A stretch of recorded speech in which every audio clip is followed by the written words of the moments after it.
I'm Victoria. Standing in the conference room, I watched as my father's face turned pale, his eyes filled with shock and disbelief. The air was thick with tension, and the silence was deafening. I held the documents in my hands, the weight of the truth pressing down on me. These papers had just shattered the lies I'd believed for so long. I grew up in a large, old-fashioned house in the suburbs of New York. My grandfather built it, and my parents moved in after their marriage. My father, Henry, is a strict and traditional man. He values success and status above all else. My mother, Lily, is more submissive.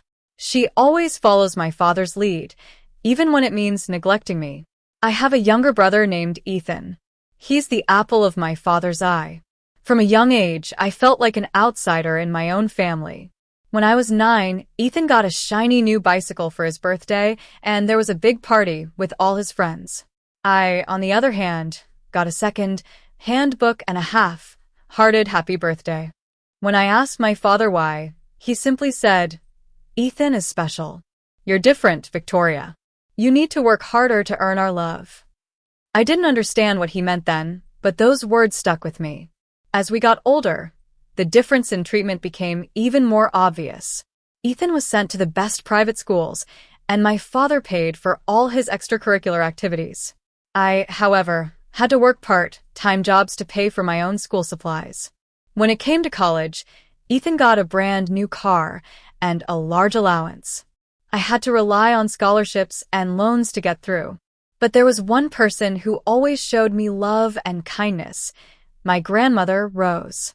She lived in a small cottage on the outskirts of the town. Every year on my birthday, she would send me a hand-knitted scarf and a card with a warm message. She would say, "Victoria, you are unique and precious. Never forget who you are." I always looked forward to those cards, but I never understood the deeper meaning behind her words. One day, when I was 28 and working as an accountant at a local firm, I received a call from my grandmother. Her voice was weak, but urgent. "Victoria, I need you to come to my cottage right away. I have something important to give you." I dropped everything and rushed to her place. When I arrived, she was sitting in her old armchair, looking frail but determined. She handed me a sealed envelope and said, "This is for you. Don't open it until you're alone." I took the envelope and held it tightly, feeling a sense of unease. That evening, I sat in my apartment, staring at the envelope for hours. Finally, I gathered the courage to open it. Inside were 3 documents. The first was a birth certificate. As I scanned it, my hand started to shake. It clearly stated that I was the biological daughter of Henry and Lily. I couldn't believe my eyes. I had spent my whole life believing that I was somehow less loved because I was different. The second document was a legal trust. It was established by my grandmother on the day I was born. The trust included a large sum of money and the family house. It stated that I was the sole beneficiary. The third was a letter from my grandmother. She wrote, "Victoria, your father couldn't accept that his firstborn was a girl. He was afraid you wouldn't meet his expectations, so he created this lie. I've been protecting you all these years, waiting for the right time to tell you the truth." I sat there in disbelief, a mix of anger, sadness, and relief washing over me. I decided to confront my family. I called a family meeting at the law firm where the trust was managed. When we were all seated in the conference room, the lawyer began to read the trust document.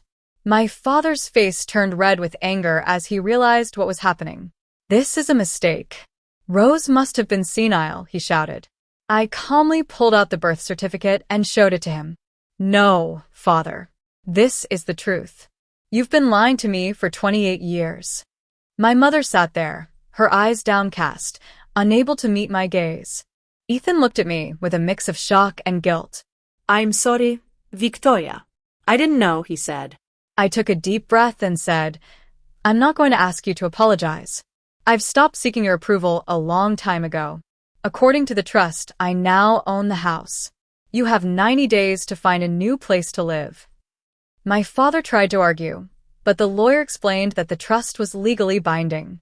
In the end, he had no choice but to accept it. As the weeks passed, I watched my family fall apart. My father took a part-time job at a local store to make ends meet. My mother started seeing a therapist, trying to come to terms with her actions.